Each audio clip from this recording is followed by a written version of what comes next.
Hello there, everybody. Welcome along. This is a special video which we have put together and a chance for me to chat to someone who I'm a big fan of, and I know that there's loads of people out there who are fans of as well. We're going to get the chance to speak to Rachael Smith, who is somebody who has put together a number of books which pride of place in my collection, including like books like Wide Up Wrong, Glass Half Empty, and one of my two favourite things, if that's a term you could use, when it comes to creative endeavours that came out of the lockdown, which would have been Inside by Bo Burnham and Quarantine Comics by Rachael Smith. So hopefully I haven't blown up her head too much there by putting on quite a high pedestal with those two. But Rachael has been putting together regular strips on her website and on her social media called Nap Comics, and that's what we're here to talk about today. So it's a pleasure to welcome Rachael Smith. Hello there, how are you? I'm really well, thank you. I'm We're good. recording this on Tuesday the 21st of October, which means it's day one proper of the campaign for Nap Comics to be created as a graphic novel, which you're going to be bringing out. And it's going really, really well. I mean, I'll pull up some details and put them up on the screen, but yes, it's going wonderfully well. Yeah, how are you feeling about it so far? I'm feeling flabbergasted that it's happened so quickly. Yeah, we were just chatting before we started recording. I I knew a lot of people really like Nap Comics, and I knew I had a lot of readers online and stuff. I'm also aware not many of us have much money at the moment, so I was ready for it to be a little bit of a struggle throughout the month to kind of get those pledges coming in, but people have just gone a little bit bonkers for it, which is really, really nice. So we're currently on 86%, I think. So we On are day one, I probably think gonna get there. that's pretty impressive. That's pretty Thanks. impressive. I know that you did a crowdfunding campaign for another book that is recently come to shelves, which is Who Killed Nessie, which was written by Paul Cornell and illustrated by yourself. What have you, I mean? Have you learned anything from running that campaign? Because that was on Zoop. This is on Kickstarter. Is there anything that you kind of brought over to Nap Comics when it came to putting this campaign together?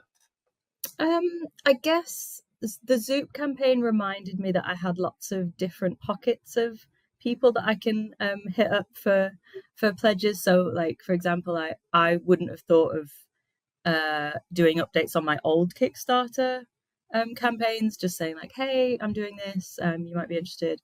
So we did stuff like that, which I will be doing later in the month, I think.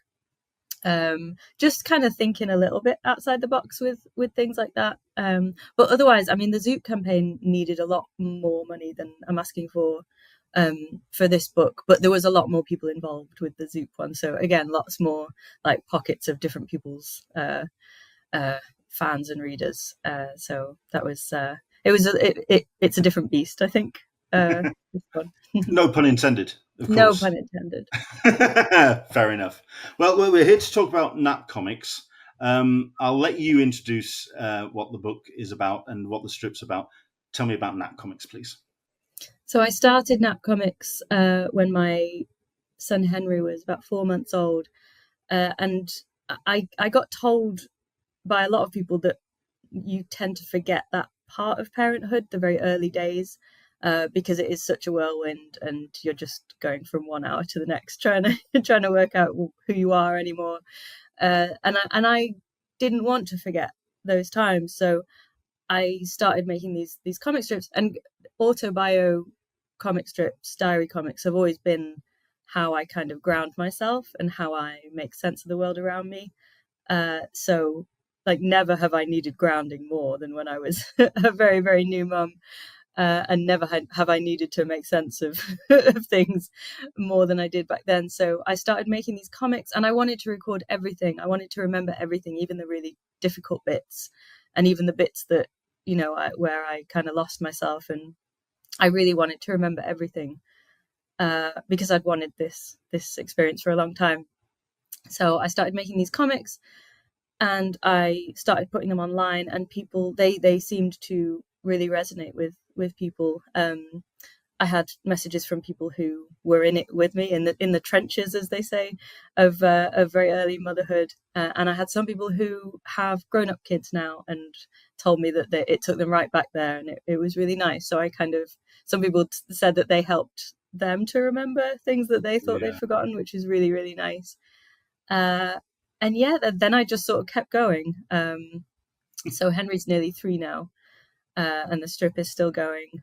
It updates on Webtoon and my social media things. I guess I'll give you the links for everything of those, but updates 3 times a week. And yeah, it's been it has kept me grounded making those strips. And yeah, I'm really glad that I kept going. I know you're saying that they started 4 months in, but did you have an idea to do comics about parenthood before Henry arrived, or was it a natural jumping off point once he was home and the family was getting settled? Yeah, more the second one. I hadn't really. I mean, those first 4 months, I couldn't have drawn anything. I don't think. It took a while before I was able to pick up a pencil and do any work at all. Having said that, so I guess we'll talk about this maybe a bit later, but I will explore those first 4 months in the book. The book will have some exclusive content, and those very, very early days will be part of that. So while I didn't draw anything, I did write stuff down. So you've got I can imagine notepads full of bits and pieces. Yes. Yeah. Mm-hmm. I mean, I know of many new parents that also set up group chats with other parents to help them feel maybe not so alone in their circumstances. Did posting these strips and getting responses from your readers, did that feel like almost like a supplanting that support group, or kind of like having a second group chat with that communication with your fans and your audience? For sure, yeah. And I actually got some messages from people who kind of used my comics a little bit like that. Like, there's not many people you can talk to at 4 a.m. while you're doing the feed at 4. There always seems to be one at 4 for some reason. It's the witching hour, maybe, I don't know. But yeah, and people were saying, like, I just needed to keep myself awake, so I scrolled through your comics on Webtoon or Instagram, and they were just perfect little bite-sized, like little snippets of someone else's life who is going through the same thing. And that was really nice to know that my comics were like actually making a difference to that person's 4 a.m. It was just really nice. So yeah, I guess that can feel a little bit like like chatting to a friend, but yeah. I can picture a number of new parents kind of maybe saving up a week's worth of Nap comics and then kind of doing them as a little bite-size binge when, like you say, you're finding yourself at the wee hours and looking after the newborn. The comics were drawn while Henry was sleeping, hence the name of Nap Comics. Were there times when you felt that you couldn't do a strip because of the physical rigors of being a young mum? I mean, you can tell some of them were done in a hurry. I think some of them are really, some of them are really, really scribbly. I mean, it isn't always when he's sleeping. Sometimes, well, no, they are mostly done when he's sleeping, but sometimes it'll be when he's gone like to bed. It's not always a nap in the day. So yeah, sometimes I do. When early on, it was usually when I managed to get him down for a nap, and I would do that. But these days, I just do them whenever I can, really. Although they probably, I was talking to someone else about this. I can't decide if I should stop them when he stops having his daytime nap, which will be quite soon, I assume. But I think I'll yeah, I don't know. Well, because I'll really miss them when I stop doing them, so maybe I should just carry on. But yeah, I don't really know what the end point should be with Nap Comics, but maybe I'll just keep going until I don't feel like it. We'll get into that in the next chapter a little bit later, a little bit later on. But certainly when it came to putting those original strips together and those original impressions of being a young mum, and looking back on the book and looking back in the strips now to put them together as a graphic novel. I mean, what's the biggest personality changes that you've seen in Henry over his first years? And do you think you've got them all down on the strips, or are there things that you've felt that, no, that's just for us as a family? Oh, it's so hard because it's so gradual when you're with your kid all the time, pretty much. Um, I mean, his chat is amazing. Like, he's so interesting, and he's so weird, and comes out with all these such bonkers ideas, and I love that. That's my favorite thing, is just to talk to him and see where our conversations go. And that was always what I was looking forward to most, I think, as a parent, is just talking to them and making up stories together and things. And we do that now, which is nice. And I guess that sort of aspect becoming easier and more natural, and just his ideas, I think, are just amazing.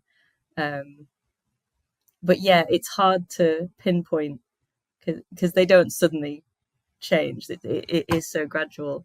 But yeah, his just seeing his personality come out is amazing, and I hope it kind of comes out in the strips as well. But yeah, he's a delight. And I love him a lot.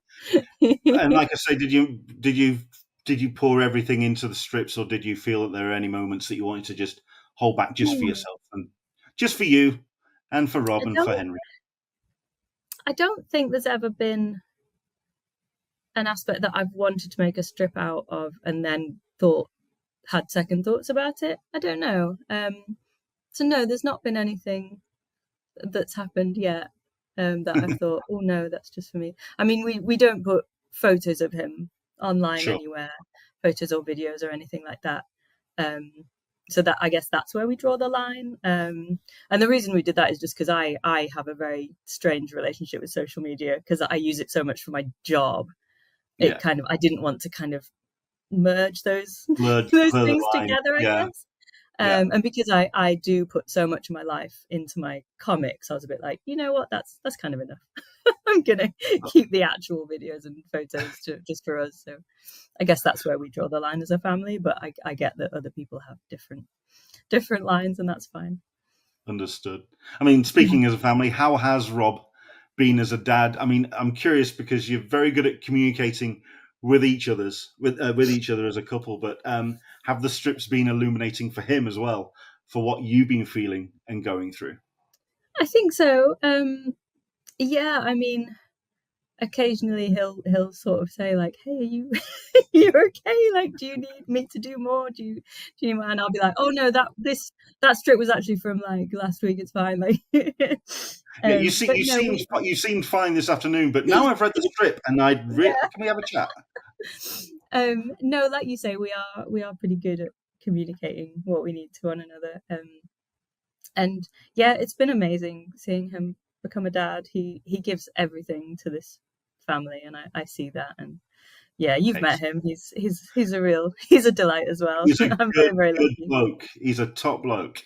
He is. Okay, reading that comics, then I know that you've questioned your own parenting skills and your own mental health as a young mother. Now, in drawing from those feelings and illustrating and posting about them, and then getting that positive feedback support from your audience, did those comments then alleviate those stresses, those doubts raised? I think I've kind of raised this question before, especially when we talked about quarantine comics, that kind of feedback loop when it comes to the relationship with your audience.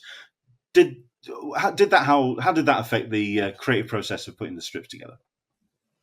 The comments have definitely alleviated some guilt, and some kind of worries that I'm not good enough. I mean, I think what I'm kind of learning is that no matter what you do as a mum, you will probably always feel guilty.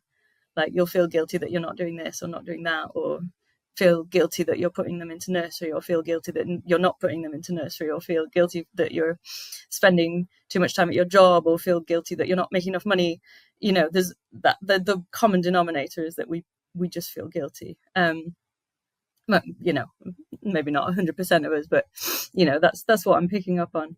And we can all we're just doing our best, really. The other thing I keep having to remind myself is the best thing that I can give to Henry is a mum who isn't absolutely insane. So it's important for me to do things that are important to me as well. And it's also good for him to see his mum being a fulfilled, complete person and doing things that, like going to MCM this weekend. I don't have to go there and then feel guilty the whole time because I'm not with my son. I can feel good that I'm fulfilling a different role in my life, and then I can come back to him fresh and with new stories about what mummy's done and things like that. So just remembering that I am allowed to have experiences that don't evolve around Henry, and also trusting his dad, because Henry and Daddy get to have a weekend and they get to have fun with themselves and make their own memories of Daddy and Henry, and that's fine as well. So I guess those two things, that the guilt will always be there, but it doesn't make any sense, and that it's okay to be a complete person. It's when you start seeing online strips from Dad's perspective, when Rob starts doing his strips about Henry. That's when that becomes a reward tier on the campaign of Rob's strips. I think that'd be interesting to see. We'd need a lot of money, I think, to convince him to do that.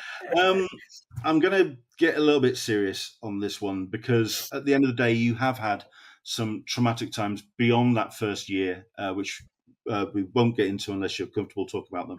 Suffice to say, you've had some of the hardest things that a parent can endure.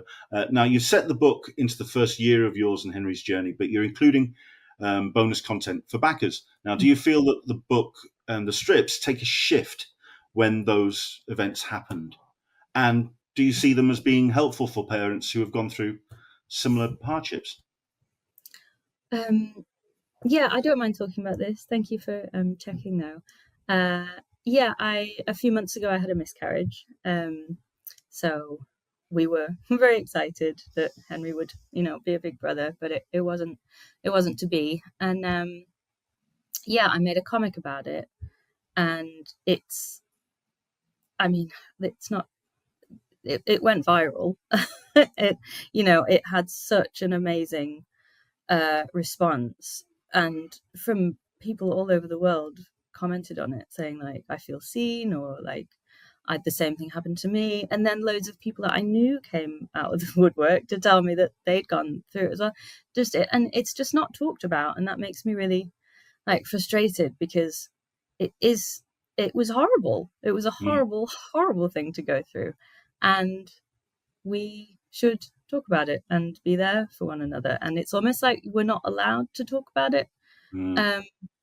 I don't know. So anyway, I made, and the just to put this out there in case people are expecting it to be in the book, the miscarriage isn't in the Nap Comics book. It very much does concentrate on the first year of Henry's life, and then has some bonus content in there as well, which we can talk about separately.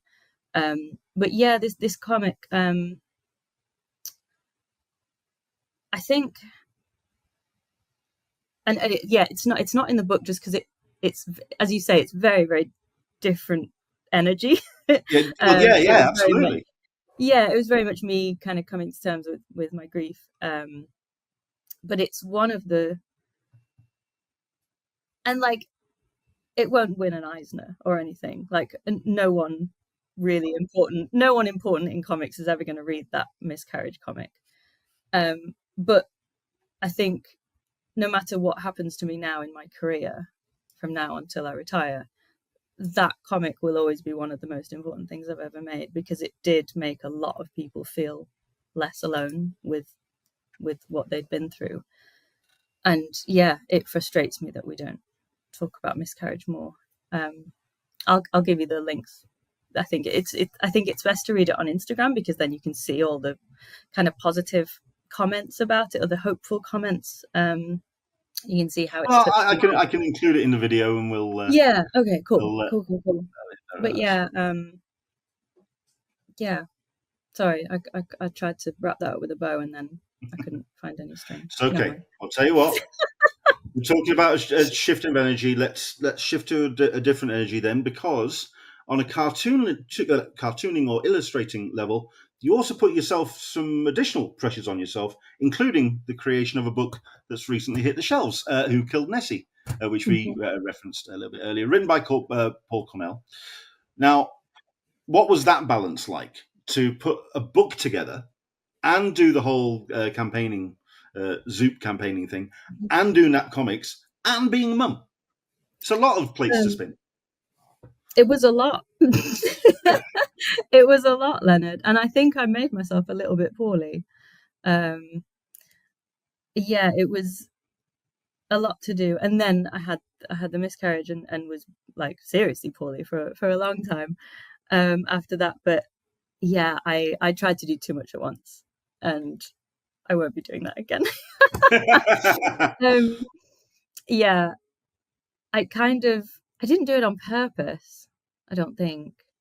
I mean, when people burn out, they never do it on purpose, do they? But I can yeah, imagine there's a blur in your sort of like peripheral vision at this point, but I mean, you got through it and you've created a great book. I mean, I know that we're here to talk about Nat Comics and promote that, but as somebody who is going to be collecting his copy at Thought Bubble and has got his digital reward of reading it already, it's an amazing book, and you have every thank right to be proud you. of it. It's just something to have gotten through to make sure that that book became a reality. So. Yeah, I No, am really, really proud of that book. And Paul's writing is so funny. It's so funny. It's such a nice, kind of funny, cozy book. You really curl up with it, and yeah, that's a good evening right there. Um, yeah, and it's great. obviously at that point as well, Henry was very much becoming his own lad and seeing what his mum does, and has grown up seeing you drawing and illustrating. I mean, he's 3 now. How's his Mhm. cartooning coming along? Or He's is that mum's thing? Because no, he's he's got really good. he's got imaginary gardening to do. He does. His imagination is amazing. I mean, that should surprise no one. His mum is me and his dad's an animator, so like his yeah, he can just craft something out of nothing. So like suddenly as that comic will show you, suddenly his nursery is a garden, and he'll tell you where everything is and where you should plant seeds and where the watering can is and where you should fill up your watering can, and his world building is amazing. Wow. It's so impressive. But yeah, his drawing's really good as well, as you can imagine. Like um but and he's good at sort of just making pictures for looking at. Like he won't necessarily draw a thing. He is good at drawing things and telling you what they are, but sometimes he'll just draw because he wants to make really fast shapes and things like that. It's just really interesting. I love drawing with him. It's one of my favorite things. Excellent. Now, I also don't want to skip to the end, no spoilers, but how do you think Henry will respond to reading this book when he's 13, 15, 18? Yeah, I don't know. I hope he finds it a really nice, like almost like a photo album, like going through a photo album when you're a bit older. But yeah, I mean, if Henry does, if we get, hopefully I won't get to the point where he's like literally asking me to stop doing it. Hopefully I'll stop before then. But yeah, I don't know. I hope he finds it charming. Sorry, I what am were you waiting. saying? I'm waiting for the Kickstarter campaign in a few years of university days. So when Yeah. see how that goes on. So, Hmm. Hmm. um, are you looking forward to bringing Nat Comics to Thought Bubble, because the campaign will still be in full swing at that Hmm. point while the show is on? And I think that Thought Bubble is the first time I met Henry properly for the first time. So, yeah, are you excited for Thought Bubble? And will he be coming? And how's he adapting to the convention lifestyle? Henry will be coming to Thought Bubble, yes, and Rob as well. Oh, So you might see them. Excellent. behind my table, or they might be going to play with Lego or something. But yeah, Henry loves a Comic-Con. Whenever I'm not in the house, he thinks that's where I am. So he'll be like, "Where's Mummy?" And Daddy will be like, "Oh, she's just gone to the shops." And Henry will say, "No, she's gone to Comic-Con." Like, he's very like, "No, if Mummy isn't in the house, Mummy is at Comic-Con," Oh, which I wow. quite like. Oh, or Hobbycraft. Those are the two places that I exist outside of the house, which is fair enough. I mean, Lidl as well, but Lidl's kind of boring. Yeah, But yeah, that Hobbycraft. won't be making it into a strip anytime soon. No. Yeah, he loves the Comic-Con. Usually because he gets bought something while he's there. He gets spoiled rotten. That's good. hmm So what will you be bringing to Thought Bubble? Because I know you've got quite the full weekend schedule. I mean, including a exhibition appearance and Yes. a gallery presentation as well. Yeah, tell us all about what's on the way. So you'll have to forgive me. My brain is very much in MCM prep because I head to London Right. on Thursday. So I've got that first. And then I'll start thinking about Thought Bubble. But off the top of my head, yes, I have an exhibition. Well, Avery Hill have an exhibition, which Right. Who Killed Nessie will be a part of, at the Mercer Gallery, which I believe is open now. And then we'll have a little bit of an opening at Thought Bubble. And yeah, it's looking great. I've not seen the actual exhibition in the flesh, but I've seen pictures. It looks really beautiful. And just lovely to see comics in like that sort of elite art space, because they look really good. Almost like comics are real art this whole time. Could you imagine? But yeah, so I'm really looking forward to that. Thought Bubble's my favorite show, as I'm sure I've said to you before. So I'm really excited about the whole thing. Something I'm doing at MCM and Thought Bubble. If you have backed the Nap Comics Kickstarter, come to my table, show me your receipt or whatever that Kickstarter gives you on your phone, and I'll give you a free sketch that I've been Wow. making. Yeah. While stocks last, just cover myself there. And I can't do Let's 1,000 let's put that sketches. disclaimer in there. I know exactly how popular you are. So, Yeah, I've been making. Do you want to see some? I've been making these little. I've been doing oh wow. Pokemon. I've been doing some drawings of Rufus. Been doing. Oh, there's a cute axolotl. Doing a ghost. There's a bit of everything really. I've just been drawing whatever. I did some Richard Scarry like drawings. That's nice. But yeah, come to my table. You can choose your favorite out of a box, and Excellent. yeah, Excellent. just a fun thing I'm So doing. the Nap comic strips are still ongoing. And I think I'll ask a similar question I asked when Quarantine Comics ran, and you kind of touched on it earlier. When do you feel there would be a natural full stop for the strips? Is it when Henry stops napping? I think it probably will be when Henry stops having naps, and then maybe they'll just go really sporadic. Like I'll make one every now and again, because there are other things that I want to make, other comics that I want to concentrate on. But yeah, I will miss it. I've really enjoyed making Nap Comics, so maybe I will leave the door slightly ajar for me to go back now and again, just to do the odd Excellent. one. And which then asks the question, yeah, you kind of touched on it there. What's next for you in 2025, 2026? What have you got kind of thoughts and percolating in the back of your head? I mean, some stuff that I can't talk about. Sorry, Oh, yeah. but also there's a comic that I've been wanting to make for years, and I won't say too much about it just because it's still very nebulous. Like I'm still writing it. I have started drawing it, which I'm finding really exciting. Like it's one of those projects that like I can't stop thinking about it, and I haven't felt that way about like a story that I've written for a long time. So that's been really nice. But I'm hoping to do that as a webcomic next year at some point. But it involves wolves and space and love. Ooh. And it's really cool.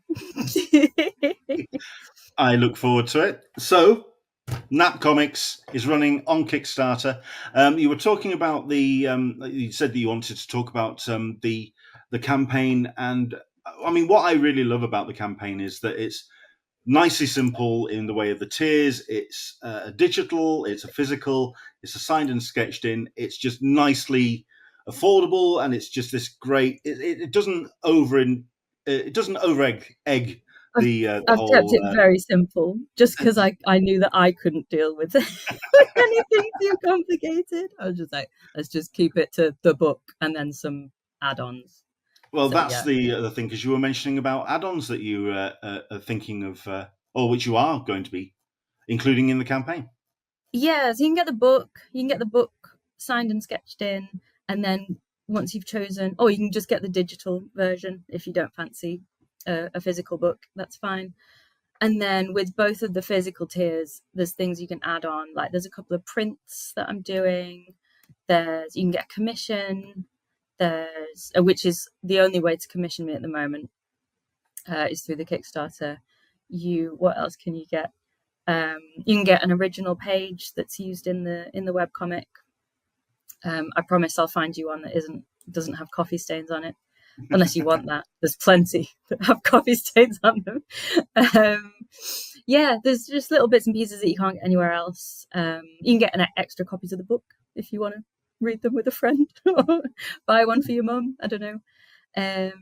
But yeah, and the book itself, like I'm bad at going on about like how great I am, but like it is a really lovely book, and it's going to be a real like I think a sort of real Bible for parenthood, because like there's a lot of books out there and they're all very heavy and Yeah. like it'll just be a really nice, easily digestible roadmap for your first year with a baby. Obviously, your mileage may vary. You're not going to go I, through exactly what I did, but yeah, there'll be a lot of people have related to it. So I think it'll give you some of the things to expect. I think a lot of new parenthood books that I've seen are very much about development of the child, and Hmm, let's let's focus on the child, and let's make sure that the child gets the best roadmap moving forward. But I for haven't sure. seen many that, as part of that roadmap, is a strong foundation as a parent, and as a Mm, roadmap for the parent, and letting you know that you may feel like you're falling off the road, but you're really not. And no, there's good times ahead. There's struggles, but they're worth getting through. And what you get is definitely. this wonderful lad that will entertain you on a daily basis. And I Yes. think that's really cool. Can I just tell you what's in the book real quick? Sure, Just go for it. if you're a fan of the web comic, that's already great. Good start. So the book will be 200 pages long, and it'll include all the web comics from the first year of Henry's life.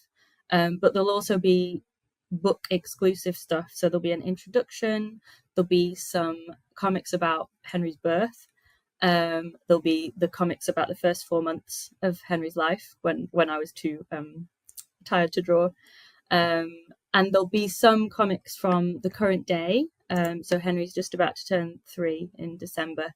So there'll be stuff like what advice I would give myself if I could go back to day one and things like that. And then there'll be a bit of an outro. So it'll be a really nice, you know, a really nice book for anyone expecting, or for anyone who wants to walk down memory lane.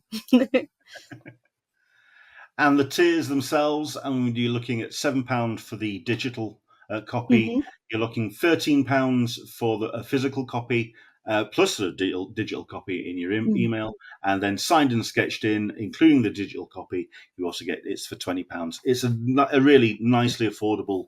I've Um, tried to keep it like quite affordable. Really, I didn't want to yeah, price anyone out really. But if you do want to go mad, you can then get the add-ons like the commissions and the original art and prints and things. So yeah, absolutely. if you've got that money sloshing around, you feel free to throw it at me. Well, I mean, like I say, you've got a fair number of people who are supporting you right now. The campaign runs through to Thursday, November the 20th, and it's doing great guns so far. But I'm fully expecting it to continue to grow and grow. Back this campaign, because it's really is something very special indeed. Rachel Smith, thank you very much indeed for talking to me. about Nap Comics. Thanks for having me. It's been really fun. Thanks, Leonard.